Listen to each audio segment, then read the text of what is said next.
사계절 가운데 봄이라고 하는 계절은 파종하는 계절이라, 또는 각양작물을 심는 계절이라 라고 말할 수 있을 것입니다. 사진을 한 장 보여드리겠습니다. 들녘에서 열심히 파종하고 있는 많은 아낙네들의 모습을 보게 되어지는데, 저는 오늘 이 파종의 계절, 심음의 계절을 마지막 보내면서 말씀의 제목을 무엇을 심고 있습니까? 하는 제목으로 말씀을 나누고자 합니다.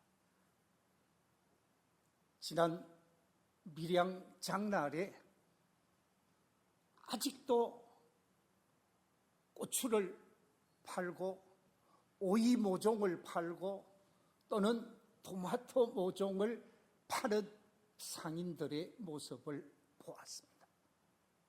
어떤 사람은 자신의 밭에 고추 모종을 심고, 어떤 사람은 토마토를 심고, 어떤 사람은 오이를 심고, 다양한 야채를 심는 모습을 보게 되어지죠.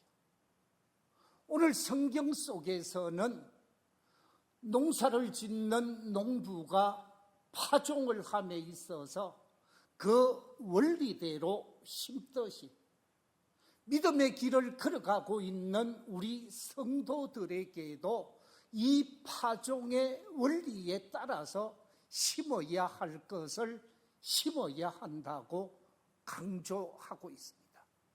그래서 오늘 파종의 원리 4가지를 생각하면서 이 시간 말씀을 나누고자 하는데, 제일 첫 번째 파종의 원리가 무엇일까? 그것은 심어야 거둔다라고 하는 사실입니다. 심지 않으면 거둘 수 없다라는 사실이죠. 내가 파종을 하는 것은 내가 파종한 그것을 거두기 위해 심는데, 더 많은 것, 더 알찬 것을 거두기 위해 심게 되어집니다. 그렇습니다. 하나님의 말씀인 성경 속에서는 각종 씨앗과 묘목을 심되 심어서 거둘 것을 요청하고 있습니다. 심지 아니하고 거두고자 하는 사람, 심지 않으면서 많은 것을 얻고자 하는 사람, 그 사람을 책망하시는 하나님을 보게 되어집니다. 마태복음 25장에 보면 한 주인이 먼 외국으로 여행을 떠나게 되어지지요. 여행을 떠나기 직전에 자신의 종들을 불러 모아서 한 사람에게는 5달란트, 한 사람에게는 2달란트, 한 사람에게는 1달란트를 주면서 이것을 가지고 열심히 장사하라는 부탁을 하고 떠나게 되어집니다. 여행 계획이 몇 년이었었는지는 성경 속에서 정확하게 기록하고 있지 않습니다만은, 여행을 다 끝내고 종들과 결산을 하게 되어지지요.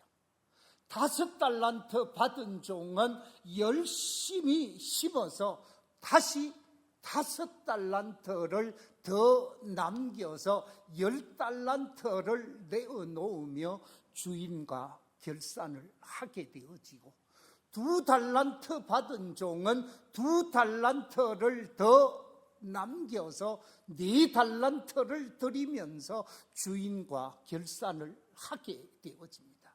그때 열심히 심고 노력하고 수고한 이 종들에게 잘했다고 칭찬하며 주인의 즐거움에 참여할 것을 축복합니다. 그런데 1달란트 받은 종은 자신이 받은 그 1달란트를 가지고 장사를 하고 애를 쓴 것이 아니라 그것을 땅에 그대로 묻어두었습니다.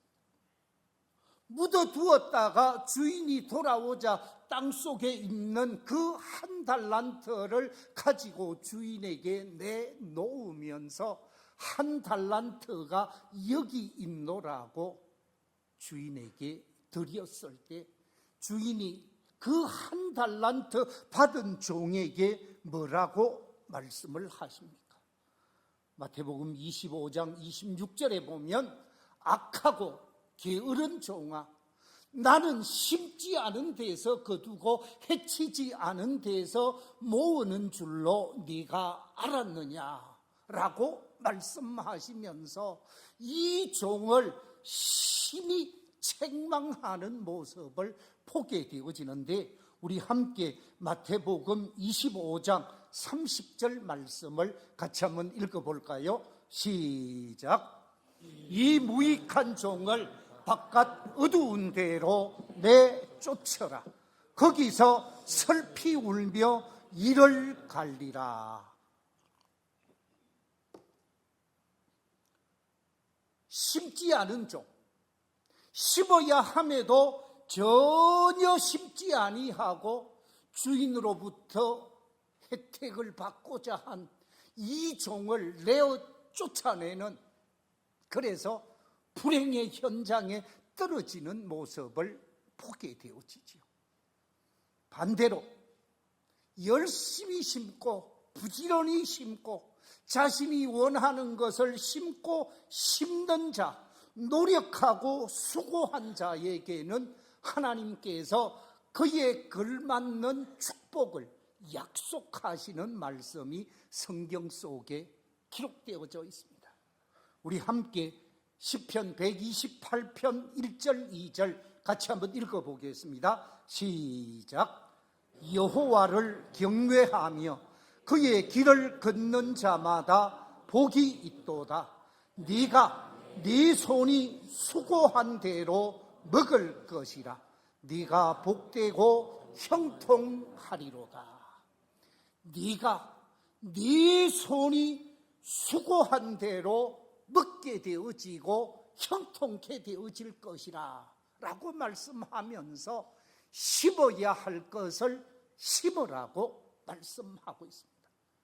그렇습니다. 이 6월이 마지막 파종의 시기, 심는 달이라고 한다면 믿음의 길을 걸어가고 있는 우리 그리스도인들이 심어야 할 것이 무엇이겠습니까? 심지 않고 거두고자 하는 사람은 책망의 주인공이 되어지지만 심고 수고하게 되어질 때 그 사람에게는 많은 것을 약속하고 있다라는 거지요. 하나님이 기대하는 것, 하나님이 원하는 아름다운 씨앗을 많이 심어서 아름다운 열매를 거둘 수 있는 복된 성도들이 다 되시기를 주의 이름으로 축원합니다. 시편 126편 5절과 6절에서는 이렇게 말씀하고 있습니다. 눈물을 흘리며 씨를 뿌리는 자는 기쁨으로 거두리로다. 울며 씨를 뿌리러 나가는 자는 반드시 기쁨으로 그 곡식단을 가지고 돌아오리로다 라고 말씀하고 있습니다. 우리 모든 성도들이 힘들게 씨를 뿌린다 할지라도 기쁨으로 다들 거두게 되어지는 축복의 주인공들이 되시기를 주의 이름으로 축원합니다. 요즘 기독교 지도자들 가운데 의식 있는 사람들은 자신의 재산을 자식에게 물려주기보다는 의미 있고 가치 있는 곳에 기증하는 운동을 펼치는 분들이 없잖아 있습니다. 그래서 자신이 수고하고 애쓰고 노력해서 모은 재산을 일정 부분 자식에게 주긴 하겠지만 부모가 가지고 있는 모든 재산이라고 해서 자식에게 다 나누어 주는 것을 원치 않는 부모들이 점점 많아지고 있습니다. 왜냐하면 많은 유산을 물려주는 것이 도리어 자식들에게 불행을 안겨줄 수도 있다고 생각하기 때문입니다. 유대인의 격언에 보면 이런 격언이 있습니다. 자식을 망하게 하려거든 무엇을 남겨주고? 유산을 남겨주고, 자식을 성공시키려면 무엇을 남겨주라고요? 믿음과 사랑을 남겨주라고 말하고 있습니다. 내 아들, 딸이 정말 재물의 가치를 알고 물질의 소중함을 알아서 성공적인 인생을 살기를 원한다고 하면 내가 가지고 있는 모든 유산을 자식에게 줄 것이 아니라 의미 있는, 정말 자식에게 꼭 필요한 것을 남겨주는 부모가 되어줘야 한다는 거죠. 부모의 재산을 넘보는 자녀들이 요즘 점점 많아지고 있다고 그러지요. 그래서 부모가 자신에게 재산을 주지 아니하고 재산을 주되 형에게 많이 준다든지 동생에게 많이 준다든지, 그래서 이 재산을 옳게 분배하지 아니하면 이로 인한 분쟁이 가족 간의 큰 갈등으로 나타나는 현상이 점점 높아지고 있다는 거예요. 제가 여기서 한 가지 통계 자료를 보내드리겠습니다. 자, 여러분 한번 보십시오. 저 통계 자료는 경찰청에서 발표한 통계 자료인데요. 2016년에 유산으로 인해서 자식이 부모를 폭행하거나 부모를 죽인 사건이 1529건, 17년, 18년, 19년, 20년에 와서 1787건의 폭행이 있었는데 그 중에서 부모를 죽인 사건이 52건이었습니다. 그런데 작년에 보니까 2200건이 넘어갔고 70여 명의 부모님이 자녀를 통해서 심각한 어려움을 당하고 죽임을 당하는 사건이 없잖아 있었다라는 거예요. 유산으로 인해서 존속 살해 사건이 70건이 넘어가고 있다라는 거예요. 심각한 문제라고 생각이 되어집니다. 그렇습니다. 심지 않고 거두고자 하는 것은 잘못된 삶의 자세라는 거죠. 반드시 심어서 얻고자 하는 것이 성경의 진리라는 말씀입니다. 우리가 잘 아는 대로 디모데전서 6장 10절에 보면 돈을 사랑하는 것은 일만 악의 뿌리가 되어진다고 생각합니다. 이 돈의 노예가 되어지면 죄를 범하게 되어지고 그 죄가 가족과 형제 사이에 비극으로 나타날 수도 있다는 사실입니다. 그래서 심고 거두게 하는 삶의 원리를 우리는 자녀들에게, 가족들에게 가르쳐야 할 의무가 믿음의 성도들에게 있다는 말씀입니다. 두 번째 타종의 원리는 심은 대로 거둔다라는 것입니다. 심지 아니하면 거둘 수 없을 뿐만 아니라 반드시 심어야 거둘 수 있다라는 것이죠. 많은 사람들이 자신이 심때 무엇을 심고 있는가 우리 스스로가 한번 돌아보아야 할 것입니다. 여기서 사진을 하나 보여드리겠습니다. 저 사진은 콩을 심고 있는 농부의 모습을 볼 수가 있습니다. 콩을 심어야 콩을 30배, 60배, 100배를 거둘 수 있지요. 콩을 심고 콩을 거두는 것이 파종의 원리입니다.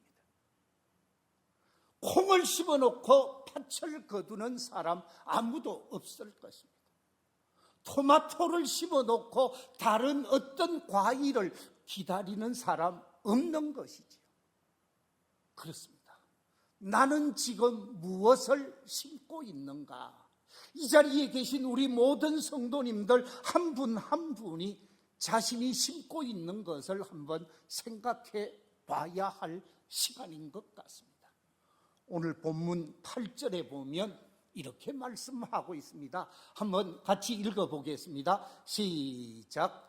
자기의 육체를 위하여 심는 자는 육체로부터 썩어질 것을 거두고 성령을 위하여 심는 자는 성령으로부터 영생을 거두리라. 나는 지금 무엇을 위해 심는가? 내가 지금 심고 있는 것은 육체를 위한 것인가? 성령을 위한 것인가? 우리 스스로를 한번 확인해 보는 시간이 되었으면 좋겠습니다. 여러분이 잘 아는 대로 가롯 유다를 한번 생각해 보십시오. 이 가롯 유다라는 사람, 예수님의 12 제자의 선택함을 받은 사람입니다. 정말 은혜를 입은 사람이요, 축복을 받은 사람이요, 특별한 자리에 참여할 수 있는 사람이 가롯 유다였습니다. 그런데 이 가롯 유다가 자신이 믿고 따르고 있는 예수님이 자신의 생각대로, 자신의 뜻대로 행동하지 않는다고 해서 자신의 서성을 은 30냥을 받고 팔아버리게 되어집니다. 서성을 쫓아가고 서성의 뜻에 합당한 삶을 산 것이 아니라 서성을 이용해서 30냥의 은전을 받아서 물질적인 이익을 추구하게 되어졌습니다. 그런데 그 30냥의 은전을 받고 그 돈이 자기 돈이 되고 그 돈으로 인해서 자신이 복된 인생을 살아갈 수 있었느냐? 그렇지 않습니다. 그 돈을 받고 양심의 가책을 느끼게 되어지고 인생 마지막이 비참하게 끝나는 것을 보게 되어집니다. 사도행전 1장 18절에 보면 가롯 유다의 마지막 삶을 이렇게 기록하고 있습니다. 이 사람이 불의의 싹스로 밭을 사고 후에 몸이 곤두박질하여 배가 터져 창자가 다 흘러나온지라.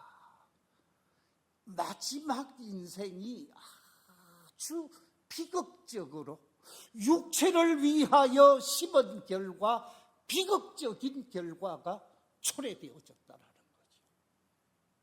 그런데 우리가 믿고 우리가 받들고 있는 예수님을 여러분 한번 생각해 보십시오. 예수님은 육체를 위하여 심는 것이 아니라 성경을 위하여 심는 뿌리였습니다. 내 뜻대로 맛이 없고 아버지의 뜻대로 되기를 원한다고 절규하면서 자신의 몸을 십자가에 달리게 하고 물과 피를 다 쏟으면서 성령의 뜻에 순종하며 자신을 심었습니다. 그 결과 예수님의 인생이 끝나버리고 저주스러운 결과가 나타난 것이 아니라 하나님께서는 예수님을 사흘 만에 부활시키고 성천시키심과 동시에 지금 전 세계 28억의 수많은 사람들이 예수님을 구원자로 받들며 나의 주, 나의 왕으로 섬기는 모습을 보게 되어집니다. 왜 그렇습니까? 육체를 위하여 심은 것이 아니라 성령을 위하여 하나님의 뜻에 순종하며 삶을 살았기 때문이라는 거죠. 나는 지금 무엇을 심고 있는가? 이 파종의 계절 6월을 보내면서 지금 내가 심고 있는 것이 무엇인가? 우리 자신을 돌아보면서 진정 성령을 심는 사람, 성령의 뜻에 아름답게 응답하며 삶을 살아갈 수 있는 복된 성도들이 다 되시기를 주의 이름으로 축원합니다. 에스겔 18장 20절에 보면 이렇게 말씀하고 있습니다. 의인의 공의도 자기에게로 돌아가고 악인의 악도 자기에게로 돌아가리라.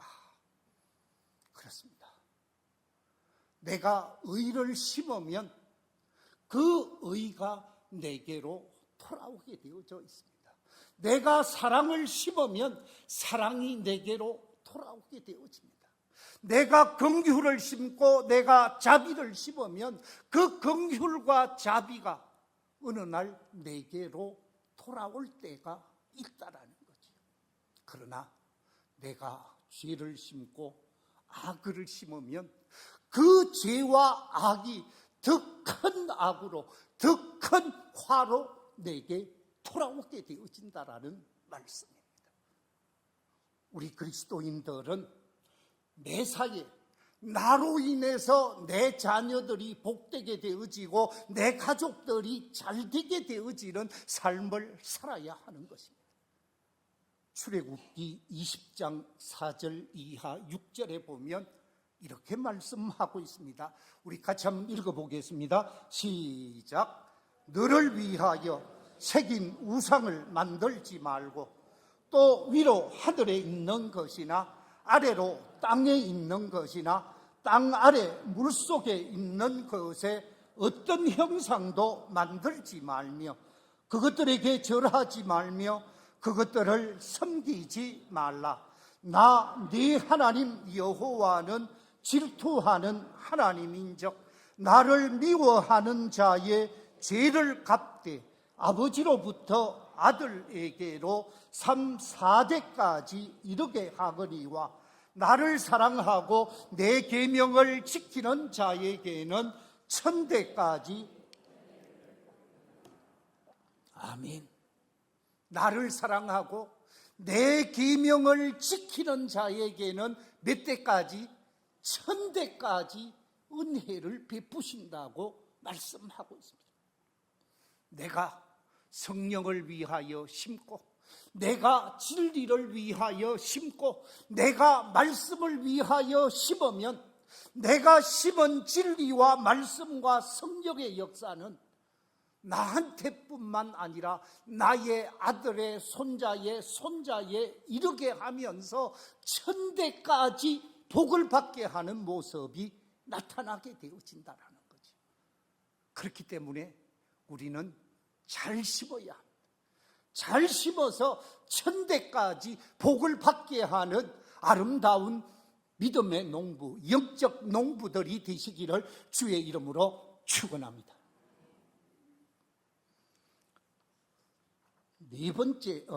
세 번째 파종의 원리가 또 하나 발견할 수 있는데 그것은 자신이 심은 분량만큼 거두는 원리라는 거죠. 예컨대 내가 열마지기의 땅에 심었으면 그 열마지기의 땅에서 나오는 추수가 있을 수 있지. 그런데 내가 열마지기를 심지 않고 두마지기에 심었다고 하면 그 두마지기에서만 내가 추수할 수 있습니다. 그 말은 내가 심어야 할 심는 영역을 확장하고 넓혀야 한다라는 거죠. 내 가정만을 위하여 심는 것이 아니라, 내 가족만을 위하여 심는 것이 아니라, 내 이웃을 위하여 심고, 주변을 위하여 심고, 사회를 위하여 심고, 세상을 위하여 심는 영역이 확장되어져야 한다는 말씀입니다. 적게 심으면 적게 거둘 수밖에 없고, 많이 심어야 많이 거둘 수 있다는 말씀이죠. 우리 함께 고린도후서 9장 6절 말씀 같이 한번 읽어보겠습니다. 시작. 이것이 곧 적게 심는 자는 적게 거두고 많이 심는 자는 많이 거둔다 하는 말이로다. 아멘. 그렇습니다. 많이 심는다라는 말씀은 단순히 어떤 수량을 의미하지 않을 것입니다. 여기서 많이 심는다라는 말씀을 다른 말로 표현하면 열심을 다해서 심어야 한다는 거죠. 내가 교회 속에서 직분을 가진 사람으로, 내가 회사 속에서 직분을 가진 사람, 내가 사회 속에서 어떤 직분을 가진 사람으로서 그 직분을 감당함에 있어서 적당하게 사명을 감당할 것이 아니라 최선을 다해서, 열심을 다해서, 정성을 다해서 사명을 감당하며 살 때 많은 열매가 거둘 수 있다라는 것이지요. 예수님께서 제자들에게 하신 말씀, 마가복음 12장 29절 30절 말씀 우리 같이 한번 읽어보겠습니다. 시작. 예수께서 대답하시되 첫째는 이것이니 이스라엘아 들으라.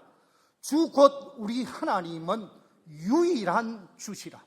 네 마음을 다하고 목숨을 다하고 뜻을 다하고 힘을 다하여 주 너의 하나님을 사랑하라. 그러니까 참 믿음의 사람이 되어지고 참 그리스도인이 되어지려고 하면 네 가지를 다하라고 하는데, 첫째 뭘 다하라고요? 마음을 다하고, 그 다음에 뭘 다하라고 합니까? 목숨을 다하고, 그 다음에 무엇을요? 뜻을 다하고, 그리고 힘을 다하라고 말하고, 마음을 다하고 목숨을 다하고 힘을 다하고 뜻을 다해라. 그 말은 모든 일에 있어서 최선을 다하라는 것이에요. 하나님을 사랑함에 있어서도 적당히 사랑하는 사람이 아니라 최선을 다해서 하나님을 사랑하고 하나님의 자녀로 삶을 살아야 한다는 거죠. 예배를 드림에 있어서도 우리의 마음, 우리의 정성, 우리의 믿음, 우리의 모든 준비된 자로 예배를 드릴 때 그 예배가 하나님이 받으시는 예배가 되어지는 거죠. 찬양을 할 때도 형식적인 찬양이 되어서는 안 될 것입니다. 기도를 해도 그것이 입에 발린 기도가 되어서는 안 될 것입니다. 헌금을 드림에 있어서도 하나님 앞에 마음과 정성을 담긴, 믿음이 담긴 헌금에 최선을 다해야 하는 거예요. 예배 생활, 신앙 생활, 기도 생활, 모든 신앙 생활에 있어서 최선을 다해야 하는 것이고, 가정 속에서, 사회 속에서, 우리가 맡은 자리에서 최선을 다해서 열심히 사명을 감당할 수 있는 사람, 그래서 큰 분량으로 섬기고 받드는 사람, 그 사람이 더 큰 복을 받고 더 큰 열매를 거두게 되어진다라는 말씀이지요. 그렇습니다. 부지런한 삶을 살아야 한다라는 말씀입니다. 오늘날 우리의 삶의 모습 속에 하나님이 기뻐할 수 있는 착하고 충성된 종이라고 말씀을 받을 수 있을런지 우리 삶을 한번 돌아보면 좋겠습니다. 마지막 결론으로 파종의 네 번째 원리가 있는데, 그것은 다름이 아니라 아무리 열심히 심고 가꾸었다 할지라도 내가 원하는 때에 열매를 거두는 것이 아니라 정한 때가 되어야 열매를 거두는 원리입니다. 내가 심어놓고 내가 원하는 때 열매가 거두어지느냐? 결코 그렇지 않습니다. 어떤 과일은 심어놓고 1년 만에 거둘 수 있는 과일이 있는가 하면 어떤 과일 나무는 심어놓고 3년, 4년이 되어야 열매 맺는 과일도 없잖아 있죠. 심어놓고 2달, 3달 만에 여름에 추수할 수 있는 야채가 있는가 하면 어떤 것은 더 많은 시간이 필요하다라는 거죠. 내가 원하는 때가 아니라 정한 때가 있다라는 것입니다. 그렇습니다. 파종의 원리, 네 번째 원리는 하나님이 정한 때에 거두게 하신다라는 거죠. 하나님이 뜻하신 때가 되면 반드시 열매가 있다라는 것입니다. 그래서 오늘 본문 9절에서는 이렇게 강조하고 있습니다. 우리가 선을 행하되 뭐하지 말지니 낙심하지 말지니 포기하지 아니하면 뭐라고요? 때가 이름에 거두리라. 할렐루야. 때가 이름에 거두게 되어지는 줄로 믿습니다. 내가 원하는 때가 아니라 정한 때, 야채는 야채대로, 과일은 과일대로 그 정해놓은 때가 되어야 거둘 수 있다라는 거지. 그렇기 때문에 절망할 필요가 없습니다. 좌절할 필요가 없습니다. 중요한 것은 열매가 있기까지 우리가 감당해야 할 사명을 잘 감당하는 것입니다. 그래야 열매가 맺히는 것이죠. 사도행전 1장 6절에 보면 이렇게 말하고 있습니다. 때와 시기는 누가? 아버지께서 자기의 권한에 두셨다. 때와 시기는 내가 결정할 수 있는 것이 아니라는 거예요. 아버지 되시는 하나님께서 정해놓은 때에 응답되고 열매가 나타나고 결과가 나타난다라는 말씀. 중요한 것은 우리는 그때까지 선한 농부로서, 믿음의 농부로서 사명을 잘 감당하게 되어지면 넘치는 열매, 넘치는 추수가 있게 되어지고 복된 결과가 나타난다라는 말씀입니다. 그렇습니다. 이제 말씀을 맺겠습니다. 파종의 원리는 4가지를 말씀드렸습니다. 심어야 거두게 되어지고, 심은 대로 거두게 되어지고, 심은 분량만큼 거두게 되어지고, 정한 때에 거두게 되어진다 그랬습니다. 우리 모두가 지금 무엇을 심고 있는지 이 파종의 계절을 보내면서 육체를 위하여 심는 자가 아니라 성령을 위하여 심게 되어지면서 아름다운 열매를 거둘 수 있는 복 있는 삶이 매일매일 펼쳐지게 되시기를 우리 주님의 이름으로 축원합니다.